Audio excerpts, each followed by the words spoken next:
구억대에 이름이 조금 알려져 있거나 신축 단지들 이런 데들은 집도 안 보고 지금 계약금이 들어가고 있는 상황이라는 겁니다. 여전히 추석 연휴 때도 9억에서 12억 이 구간의 단지들, 이 지역들 여기는 굉장히 뜨거웠다.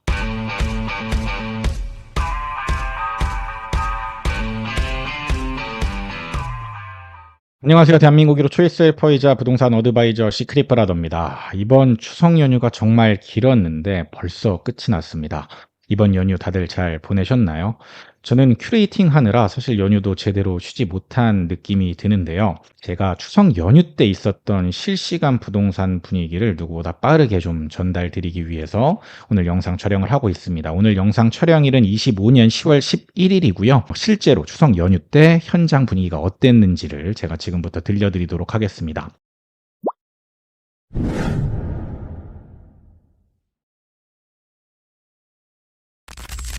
지금 화면에서 보시는 것은 9월 22일부터 9월 29일까지의 주간 통계입니다. KB를 기준으로 하고 있는 아실의 화면을 제가 가지고 왔고 22일부터 29일이니까 추석 전이죠. 그때 분위기가 성동 1.3%, 광짐 1.4, 강동 1.4, 그 다음에 주변에 중구도 0.9, 마포 0.6, 영등포 0.7 이렇게 되게 뜨거웠는데 사실 이쪽에 0.1이라고 표시되어 있는 은평구, 종로구, 그 다음에 관악구 이런 곳들도 전부 뜨거웠습니다. 그런데 이게 일주일이 지난 시점보다 덜 뜨거웠다라면 여러분들 믿기십니까? 그러니까 지금 29일까지 정말 뜨거웠고 그 다음 주는 더 뜨거웠어요. 그런데 추석 연휴가 이제 딱 하면서 잠깐 스톱된 느낌인데 추석 연휴 때도 사실은 굉장히 여러 군데 지역에서 뜨거운 분위기가 이어졌습니다. 오늘은 그 얘기를 제가 조금 해드릴까 합니다. 먼저 첫 번째로 제가 말씀드릴 가격대는 6억대인데요. 6억대도 이렇게 뜨겁게 움직여? 라고 생각하시는 분들이 있을 것 같습니다.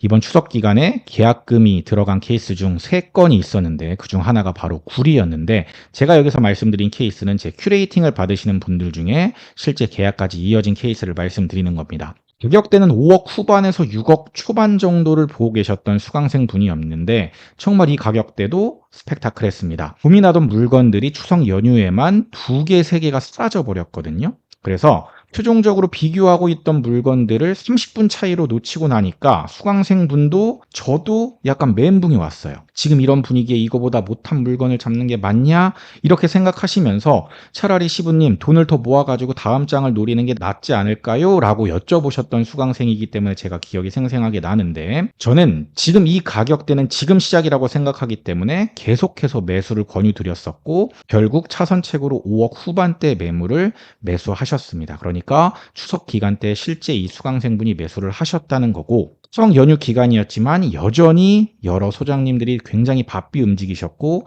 30분 차이로 물건을 놓칠 만큼 긴장감도 유지되는 시장이 바로 6억대 시장이었다는 겁니다. 그 지역이 바로 구리였다는 거고요. 두 번째는 9억대 시장입니다. 제가 가장 뜨겁다라고 생각하는 시장이 9억에서 한 12억 정도의 구간인데 이 시장도 여전히 추석 때 뜨거웠습니다. 요즘 언론에서 많이 나오는 지역들이 성동, 마포, 분당 여기죠. 그런데 실제 이 지역들의 물건을 찾아보면 매물 자체가 별로 없습니다. 그리고 직전 실거래가와 호가의 차이가 1억 이상씩 나는 단지들이 많기 때문에 간간히 거래가 되기는 하지만 거래 자체가 많지는 않은 상황입니다. 사실 이 지역들은 지금 찌라시로 도는 규제 지역의 지정 혹은 토허제 그리고 대출 규제 이런 곳에 직격탄을 맞기 때문에 저는 지금이 약간 위험한 구간이라고 보고는 있거든요.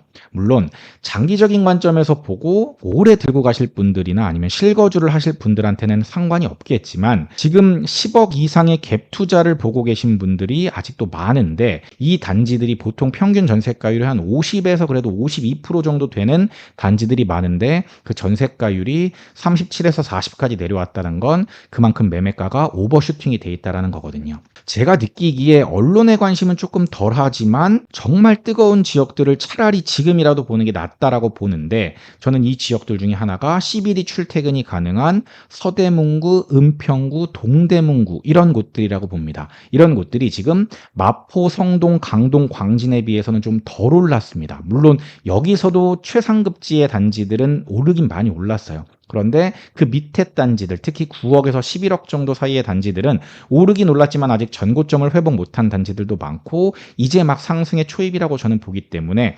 지금이라도 이런 단지들을 빨리 매수하는 것이 더 맞는 방향성이라고 봅니다. 마포와 성동의 온기가 이쪽까지 퍼진 것도 있지만 이쪽 구들의 신축들도 많기 때문에 신축들이 먼저 치고 간 이후 그 다음에 구축들까지 이제 막 온기가 붙고 있는 상황이라는 거죠. 실제로 수강생분이 성동구에 하나 놓치고 대안으로 종로구에 있는 A단지를 보고 있었는데 이것도 10월 7일에 그러니까 추석 연휴 기간이죠. 이때 계약금이 들어가 버렸어요. 그러면서 시부님이 이거 방금 계약금 들어갔대요. 놓쳤습니다. 이렇게 카톡이 온 거예요. 양가 부모님한테 허락받고 나서 이제 매수를 해야지라고 생각하는 그 기간 동안 하루 이틀 사이에 바로 나가버렸다는 겁니다. 9억대에 이름이 조금 알려져 있거나 신축 단지들 이런 데들은 집도 안 보고 지금 계약금이 들어가고 있는 상황이라는 겁니다. 여전히 추석 연휴 때도 9억에서 12억 이 구간의 단지들, 이 지역들 여기는 굉장히 뜨거웠다.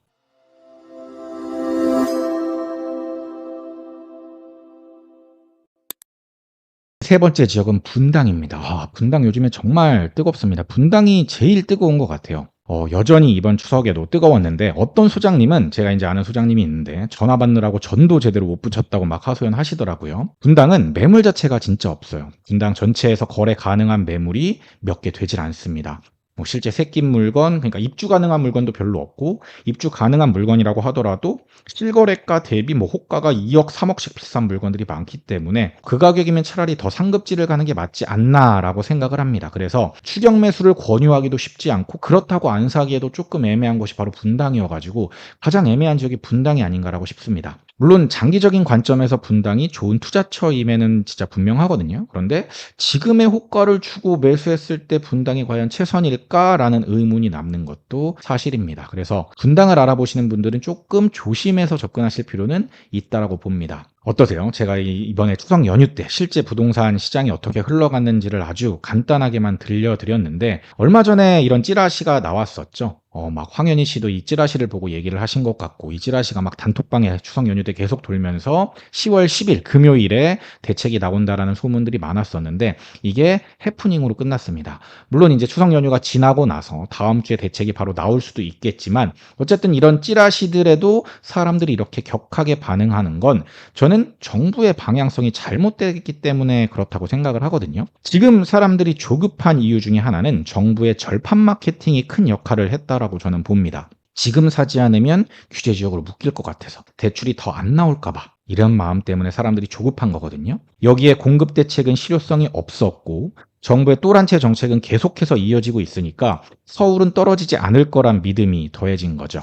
계속해서 제가 말씀을 드리고 있지만 지금 서울의 상급지 가격은 싸진 않습니다. 그런데 중하급지로 눈을 돌리면 저는 비싼 가격은 아니라고 생각하거든요. 왜냐하면 코스피도 3,600 넘었죠. 그리고 금 한돈 가격도 지금 75만 원까지 올라갔습니다. 예전에 20만 원일 때가 기억나는데 지금 3배가 넘게 오른 거죠. 이런 시대에서 부동산만 가격이 오르지 않는 것도 이상한 거 아닌가요? 그러니까 누구도 예측하지 못할 경제 위기가 크게 오지 않는다면 저는 부동산이 하락할 요인이 지금 현재 시점에서는 크게 보이지는 않습니다. 이런 광기가 언제까지 이어질지는 저도 잘 모르겠어요. 그리고 이런 시장에서 무리하게 상급지를 입성하는 것도 사실 다소 부정적이긴 합니다. 물론 그 최상급지 말고 너무 올라버린 애매한 상급지를 얘기하는 거긴 합니다. 제가 어느 지역이라고 말씀드리진 않을게요. 그런데 중요한 건 내 집 한 채가 있다는 건 꼭 투자의 개념보다는 거주 안정성의 개념으로 접근할 필요가 있다라는 겁니다. 내가 사고 싶었던 집이 떨어지길 기다리는 것보다 차선책을 사서 나중에 갈아타는 전략이